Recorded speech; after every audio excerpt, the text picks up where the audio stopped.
Good morning, good afternoon, good evening, good night, thank you very much. Modern sociological society, तो धारा जो है समाज की, इसे आप समझने का प्रयास करें।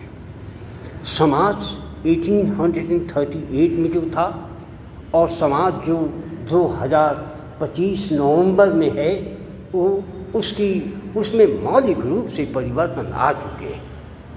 चाहे वह आप समाजशास्त्रीय परिवेश में जाकर के उसका अध्ययन करने का प्रयास कर रहे होंगे, जहां आपको जो कहा जाता है कि ये क्लासिकल सोसाइटी है या ट्रेडिशनल सोसाइटी है या इंडियन सोसाइटी है, एंशिएंट सोसाइटी है, या ये जो है इपिक सोसाइटी है, या किसी भी प्रकार का समाज हो, इस समाज का जो संस्करण तैयार किया गया है, स्टेजेस जो तैयार किए जा रहे हैं या तैयार हो रहे हैं या किए गए हुए हैं या होंगे के बारे में मैं नहीं चर्चा करना चाहता हूँ कि समाज का स्वरूप क्या होगा, क्योंकि आज का समाज खास करके भारतीय परिवेश में ही नहीं बल्कि वैश्विक दृष्टिकोण से यदि आप लोग देखने का प्रयास करेंगे तो वह मूल रूप से उसमें फंडामेंटल डिफरेंस देखने को मिलेंगे।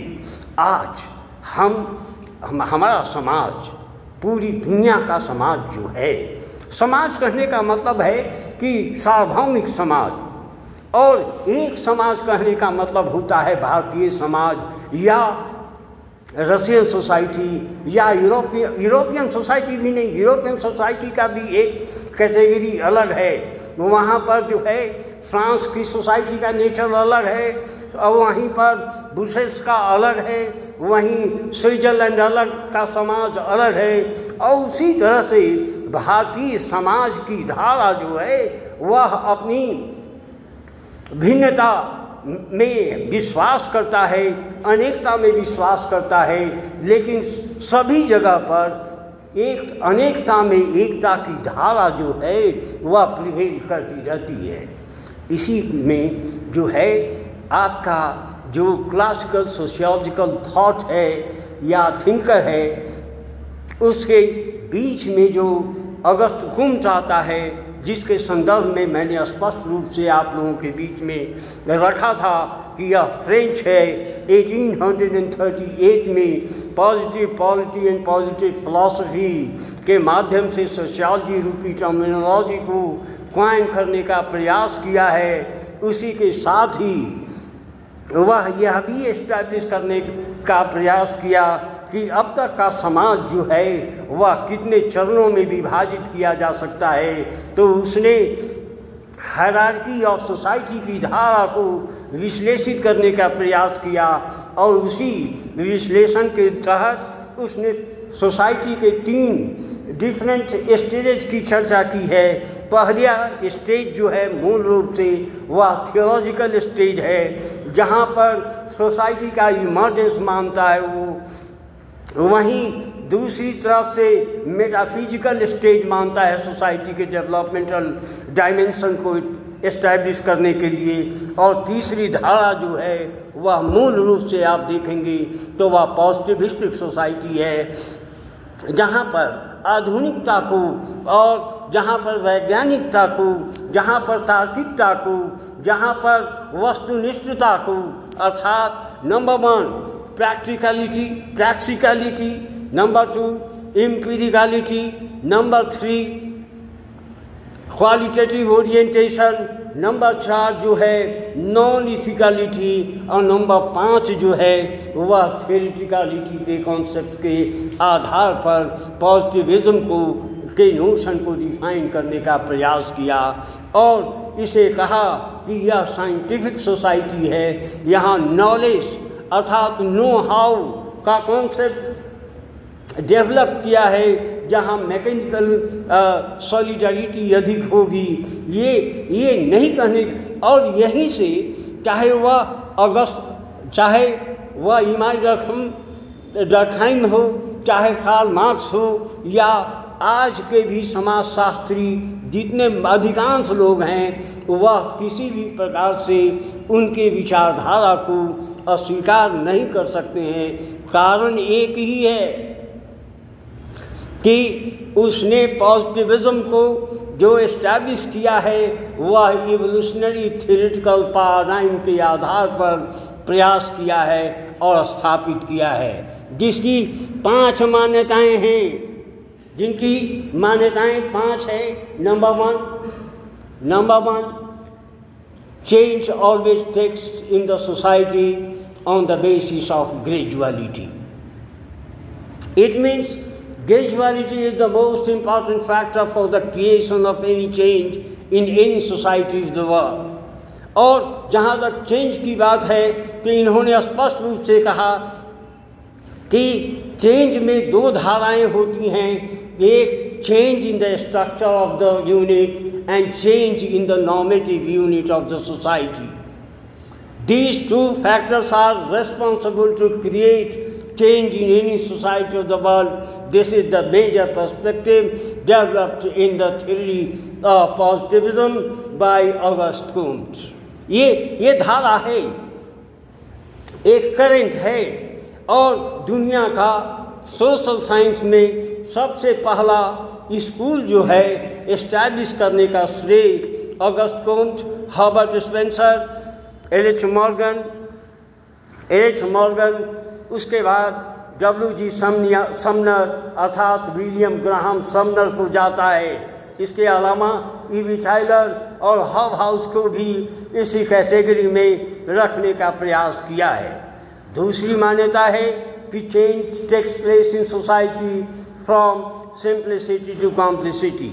नंबर 3 जो है वह कहता है कि change takes place in society from unilinear to multilinear dimension, अर्थात एक रेखीय से बहुरेखीय की ओर परिवर्तन होता है। इस सैद्धांतिक आयाम में विश्वास जो करता है वह उद्विकासीय सैद्धांतिक आयाम का प्रलेखक है या लेखक है या उसका फॉलोअर है। चौथी मान्यता इसकी है कि the existence of any unit of society, the existence of any unit of the society cannot be destroyed. Only change takes place in the form of the unit, not in the content of unit. It means समाज में जब किसी भी वस्तु का एक बार अस्तित्व बन जाता है तो उसके अस्तित्व को कभी समाप्त नहीं किया जा सकता। उसके स्वरूप में परिवर्तन हो सकते हैं, उसके चेहरे बदल सकते हैं, लेकिन उसके कंटेंट में किसी भी प्रकार का परिवर्तन नहीं होगा। ये धारा जो है यह चौथी धारा है जो विकासवाद को विकसित करता है, परिभाषित करता है और धैर्य करता है। 5वीं मान्यता है कि the psychic unity of mankind is the most important factor for the creation of any change in the society. अर्थात मानव की मानसिक जो सद्भावना है, एकता है, विश्वास है, वह महत्वपूर्ण होता है किसी भी सृजन को करने के लिए, किसी भी सकारात्मकता को स्थापित करने में। यह धारा मूल रूप से उद्विकासवाद को इस्टेब्लिश करता है, जिसके प्रवर्तक के रूप में मैंने आप लोगों के बीच में रखा August Comte, Herbert Spencer, H Morgan, उसके बाद में William Graham Sumner, E B. Tylor, Hobhouse and etcetera.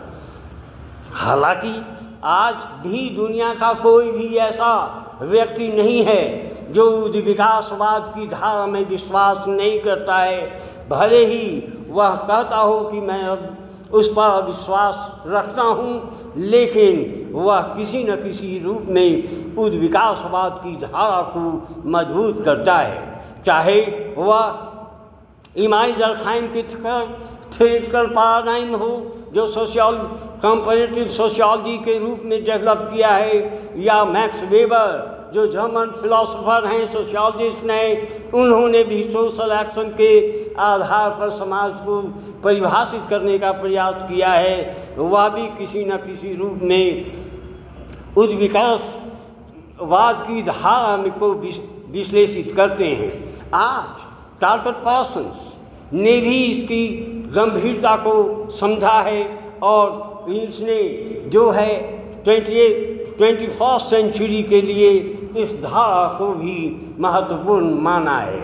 इसके साथ ही जो कॉन्फ्लिक्ट स्कूल का प्रणेता है कार्ल मार्क्स, जिसे दुनिया का सबसे जागरूक चिंतक के रूप में एस्टैब्लिश किया गया है, जो 1848 से लेकर 2025 तक पूरी दुनिया के वैचारिक विचार धारा पर एक छत्र शासन कर रहा है।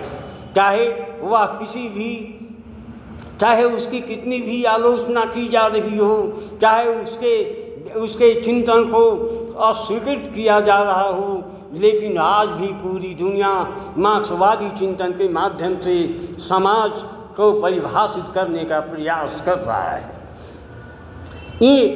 इसके आधार पर मैं आप लोगों को स्पष्ट रूप से यह बता देता हूँ, ये इस्टेब्लिश करने का प्रयास करता हूँ, स्थापित करता हूँ कि ये जितने भी 5 कंपोनेंट्स हैं उसके मूलाधार में 2 ही चीज़ें हैं।